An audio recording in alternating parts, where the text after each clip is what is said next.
A new day is born and we are getting underway again. And what a beautiful spot we're leaving from. Carlisle Bay. Very pretty spot.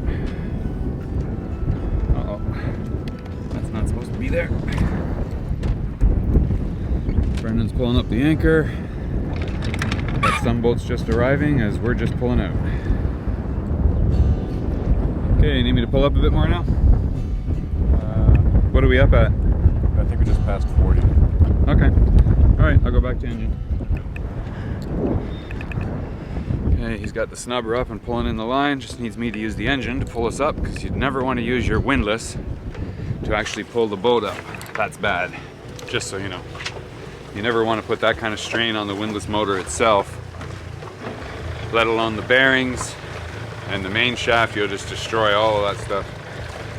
So always bring the boat up slowly with your throttle and just take up a little bit of chain at a time until the anchor's away. And that looks like a potentially loud charter boat, so I guess we're getting out just in time.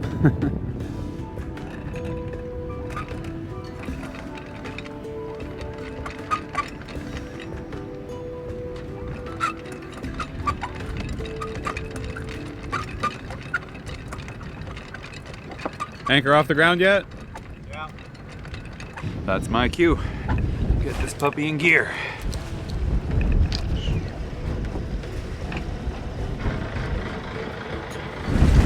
And bring her upwind. I know there's some shoals behind us. And we should be good to go. Go straight back out the channel, same way we came in. Reefs on both sides. Clearly marked on the charts, so it's not usually a problem. Just follow your depth sounder as you're coming in. A little bit of mud from the anchor you see there.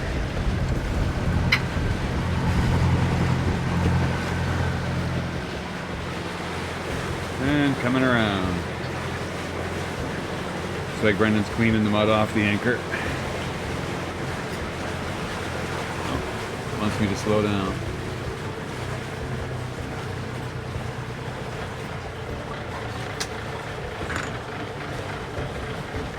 Okay, got the anchor up now.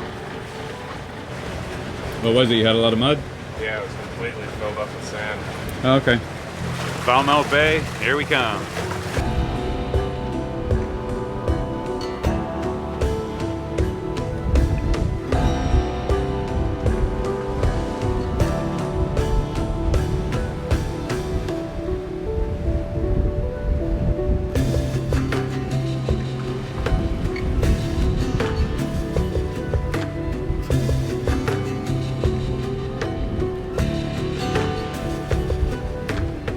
Yeah, you know, just as a side note, it amazes me how much of Antigua is actually unpopulated. I mean, there's huge hillsides all over the place with no houses, no towns, no roads, nothing. I'm very surprised, actually. When I came to Antigua for the first time, I thought, well, it's been years actually I've been thinking about coming here, but never did, because I always envisioned it being another St. Martin, which, you know, St. Martin, I like it, I've got friends there, but it's like a city on an island. It's very densely populated, and it's not really my thing. It's not my favorite place. But yeah, I'm kind of glad that I did come here and check it out as this one last round through the islands, because it's quite beautiful. There's a lot of cool stuff here.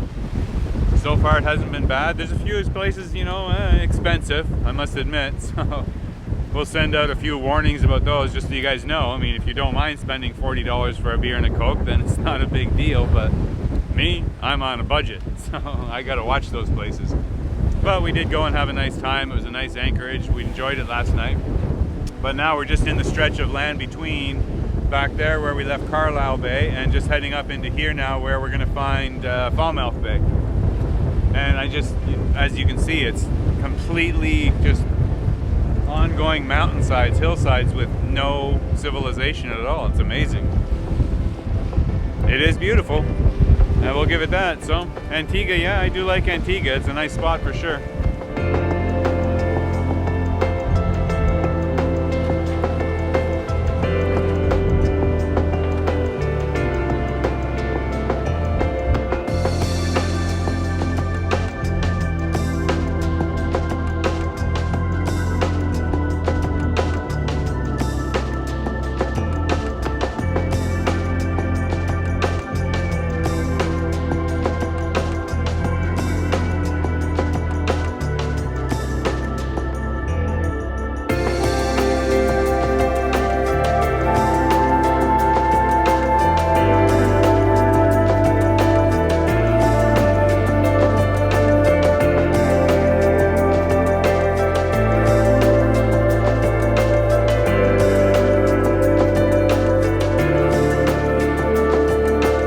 The first thing you'll notice as you enter Falmouth Harbor is it's very well laid out with aids to navigation. You'll enter the main channel, keeping well away from the reef on your starboard side. As you come through the main channel, you'll find there is one big bifurcation buoy that is there to indicate the division of the main channel into the two sub-channels, and these channels will take you through the reefs to the marinas.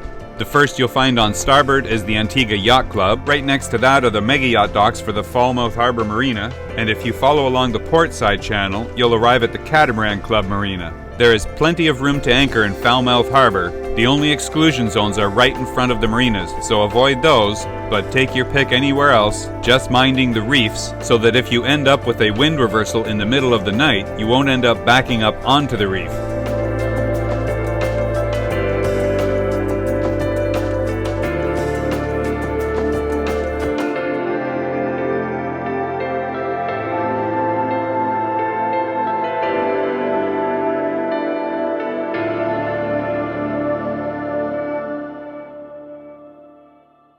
Okay, we are arriving Falmouth Bay. Just pulling into the anchorage. Yeah, it looks nice so far. Okay, Brendan, ready the anchor? No, don't go, just ready.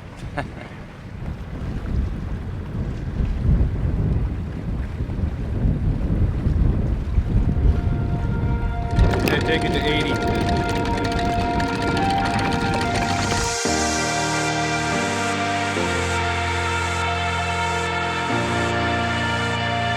The cool thing about coming to an island that you've never been to before is the fact that everything is new. And when I enter into a new bay like this that I've never seen, I'm instantly transported back in time as I wonder, what did this look like hundreds of years ago? There was very few human beings here, and anybody transporting between the islands was going by ship. This island is no different than any of the other Caribbean islands. They all have a colorful past, and some of it's pretty dark. Antigua's goes back way before Columbus ever discovered it in the late 1400s, when the Arawak and Carib Indians were all fighting over the land. And then, of course, it was discovered by the civilized countries, and the wars became bigger, mainly between the French and the English. When the English took over this bay, they built over 40 forts protecting it, and one of them as a stronghold. So whenever there was a French ship passing by, the entire town would evacuate to the stronghold for protection.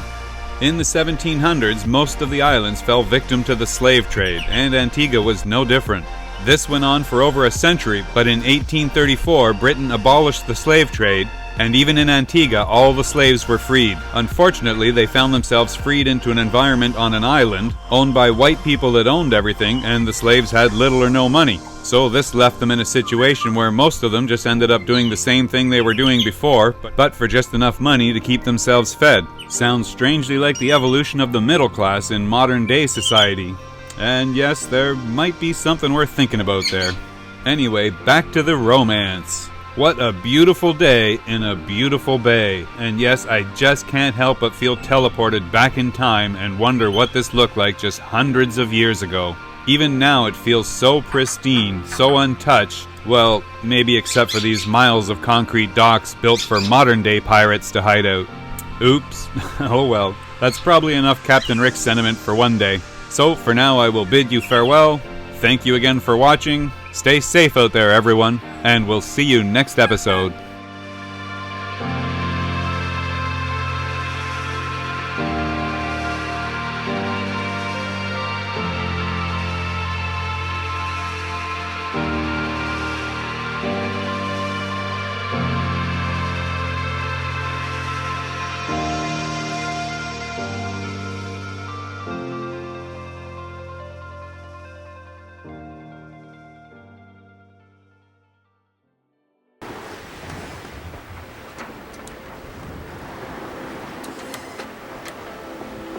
Next episode, we're going to take you on a beautiful 2-day sail on the open Caribbean Sea in near perfect conditions. The sail will start as we leave Falmouth Harbor in Antigua. We'll do a quick sleepover in St. Kitts before getting up the next morning and heading on to our ultimate destination, St. Martin. But even in perfect sailing conditions, we still have our demons. We're heading almost dead downwind, and we've got 2 to 3 meter following waves wreaking havoc with the dinghy. So we're also going to show you why we ultimately decided that once we reach St. Martin, it's time to trade in the center console and get something smaller and lighter that we can hoist back on board the Lady for extended travels. Because where we're going next, you can't take a dinghy in tow.